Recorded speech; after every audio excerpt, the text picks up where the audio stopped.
Hello, everyone, and welcome to another episode of SPS Spotlight. I'm your host, Azell Cavaan, and this week we are talking with you about some strategies and tips that parents can use as we begin the school year remotely for the first time ever, a history-making year, which I am sure is causing some questions and maybe even some anxiety for parents and students. So here to talk with us about this today is a counselor from Washington School. She herself is a Springfield Public Schools graduate. So please welcome joining us today, Miss Tori Brown-Carter. Tori, thank you for being here with us today remotely and bringing this very useful, valuable information to our families.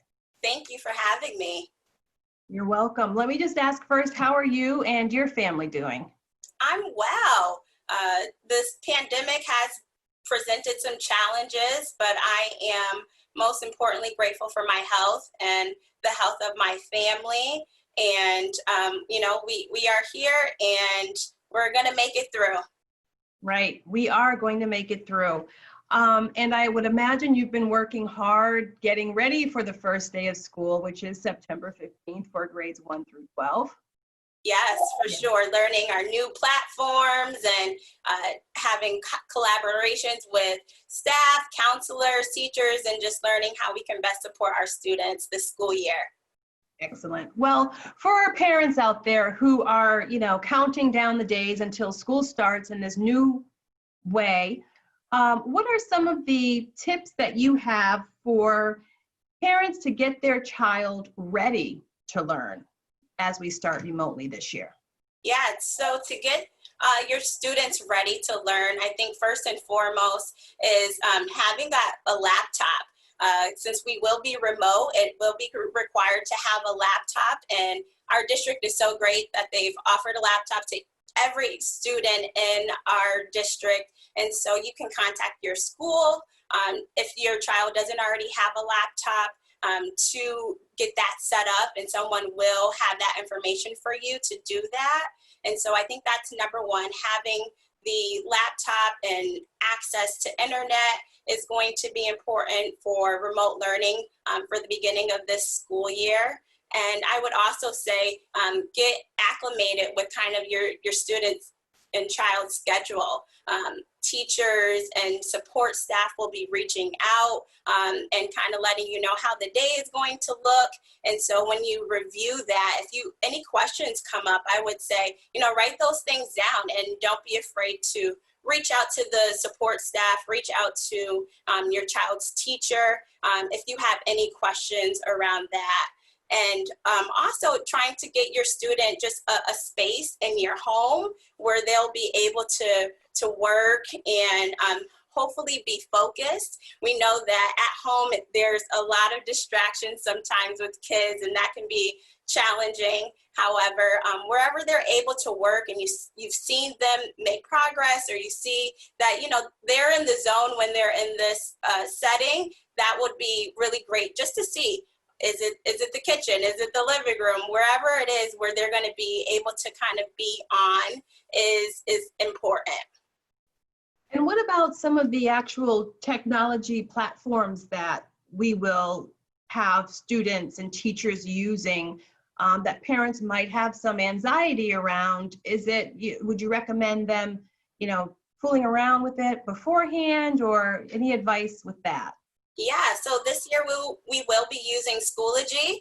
And so what is so great about Schoology is that we're trying to just eliminate the many applications that students may be used to going to. And so we want it to be in one central location. So Schoology, parents, you'll hear that throughout the school year. And there may be links embedded in that Schoology platform, which could be links to Zoom, links to Microsoft Teams, which some people are familiar with. So I would say for sure going on Zoom, just seeing how it functions, and your child can do this with a peer, they could do that with another family member, and just saying, okay, you're gonna be looking at your teacher, you're gonna be seeing your classmates. This is how I mute, this is how I unmute, and trying to just look to see what it looks like. Because I think first and foremost, it's always good to just play around, as you said, on, on these new systems that people may not be used to. And you mentioned finding a space in your home or your apartment that your child is comfortable in. Is there a certain size that it has to be? Is there a certain way that it has to look? Anything that it really needs to have? Or is it very different case by case? Yeah, I would say it would look very different case by case. It's really where your child would work best. You know your child best, and if you know that, they are able to sit crisscross applesauce and be working on their laptop, that's a great place for them. I would say for other students, having a seat. Some students may need flexible seating. You may see that they need to stand up. And we're very, aware of that and the students' needs. If you have someone who's a little busybody, they may need to get up. But if they're focused and they're able to stay on task while they're standing or while, they're sitting in a chair, I would say that would be best. And if possible, just making the space theirs. Kids get so excited when they know it's like, this is my space. And where, this is my zone and where I get to be. So if it's, getting little posters or anything to make it their own space, I think is going to be really great. And just saying, this is where you're going to come to learn. Nice. What about parents supporting their child? If their child needs some support socially or emotionally, if they are a hands-on type of person and they really are missing that element of being with their friends in the classroom, how can parents be a support system emotionally and socially for their students? Yeah, I think first and foremost is having those conversations. And, in the work that we do as counselors, for sure, it's identifying feelings and your emotions. And during this pandemic, it's been challenging for a lot. And so just asking them how they even feel about this upcoming school year, if they're nervous about anything, if they're looking forward to anything. I always say make the questions very specific so that, you're getting an answer and you can really kind of support them. And so if there is any anxieties or any worries or any just struggles that the parents or guardians may be facing, your child's counselor and support staff at the school are here to support you. And we are email or a phone call away and we will be in contact. So knowing that you're not alone in this is going to be just imperative and that you have a community here to support you. Excellent. And when you say make sure the questions are specific, I'm thinking that you, instead of asking, are you excited for school to start, where the answer could be yes or no, you would say, what are you excited about for school when it starts? Like, right. Those sorts of questions. Absolutely. Yep. So you can get more details. I'm always, the more details, the better it is, so that we can really target and kind of hear from students what they need or any concerns that they have. So parents have a lot on their plates. They are, even if you have one child at home learning remotely, but if you have several children at home, you may be a working parent. So while you're supporting your child socially and emotionally, you as a parent will need to keep your stress levels down as well. Do you have any advice for parents on techniques or ideas they can use to reduce their stress during this time? Yeah. So during this time, as you said, it is stressful when you're trying to balance so many things and juggle a lot of things. So I go back to the point of kind of knowing your child's schedule and what it's going to be. That's going to give you kind of an idea of what your routine and what the day is going to look like. And so there's going to be times where breaks are needed from screen time. There's going to be asynchronous times where the students are working independently. So I would say even just, looking at that schedule and maybe practicing, doing a dry run, or if your child has questions that come up during learning time, should they write it on a sticky note on a piece of paper and then, say, we will get back to you or we will check in at certain times throughout the day, just to kind of just manage and see what works best for your household. I also think the element of fun has to happen while we are still at home and working remotely. So building in that time as best as you can. You even taking a pause in your moments throughout the day, during the lunch break, if it's taking a walk around and getting outside, getting some fresh air, but knowing that it's okay to pause, knowing that, you're trying your best is what's so important during this time, and that, we're not all experts, and you don't have to feel like you have to master everything at this time, and that we're all learning as we go. What about a sense of connectedness and keeping that with your community, your school? How can people continue to stay connected at this time? Yeah, I think with friends, with family members, you have a support system. If you do, your child's teacher, your child's counselor, the school is here. And so even reaching out in those moments where you're overwhelmed, reaching out in those moments where you feel like, hey, we kind of have a good thing going over here. I feel good about this. Reaching out to somebody else who may not feel that way, and you can kind of support them during it. I think community is everything. Having the support system is everything. Talking about frustrations, talking about your wins, talking about the success, any progress, because, it's going to look different for everyone. However, if you reach out to people, we function really well when we're in a village kind of setting, and we can depend on someone, we can talk to someone about the highs and the lows.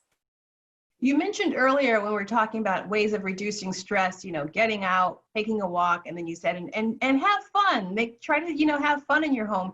How important is it to stay active and to have fun? And this may sound kind of weird to ask, but what are some ideas for having fun? Yeah, no, absolutely. So I always encourage people to make a fun playlist. Music really gets people going sometimes, and so you want some upbeat tunes, if that's what you put on in the morning to kind of get your day going, like we have this, just encouraging you. That will start your day off really well. And also having fun, some board games, just movement. Anytime you get outside, or if you're like, hey, we're going to do 10 jumping jacks every time we do a break, just to pause and to get away from the screen is important. Some people may want to, like I said, go outside for a walk. Some people may want to craft. If you have coloring books and pencils and doing some kind of art craft that you want to include in your day, I think that is great.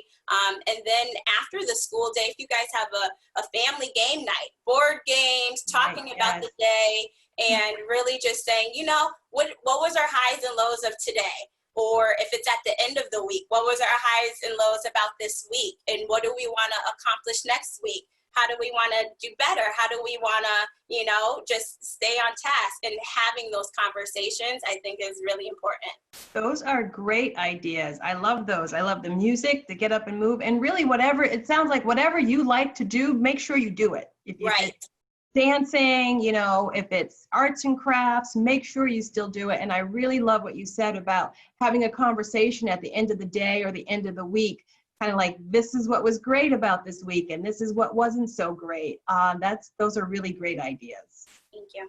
And lastly, I wanted to ask about our families where the students have disabilities, special education students.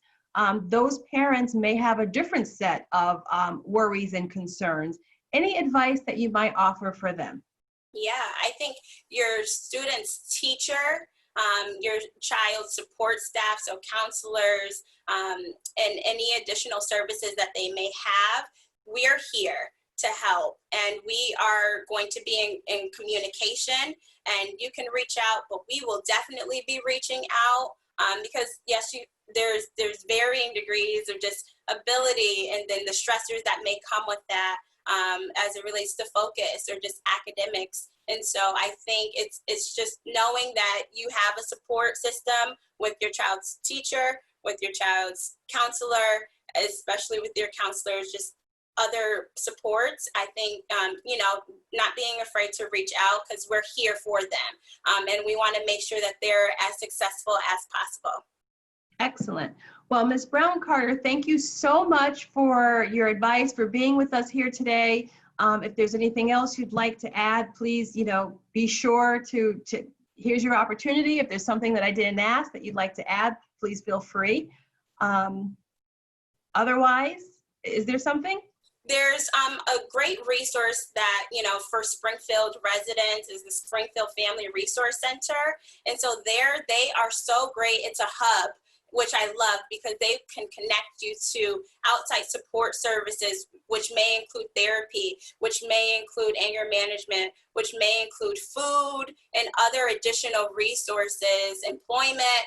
And so I just recommend them so greatly to parents and families in Springfield because they are going to get you connected. So outside of your counselors and support staff and your teachers, we are here also to, we have great outsourced communities and agencies in the city of Springfield. So we are going to get you connected, or you can go to them and they will get you connected.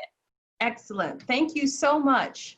Thank so you. we hope that this information is helpful to our parents. I'm sure it will be. And like you said, we are going to get through this. We are in this together, and we'll come out on the other end, and we'll be talking about, remember when we when we were going through that. So right. Thank you for these tips.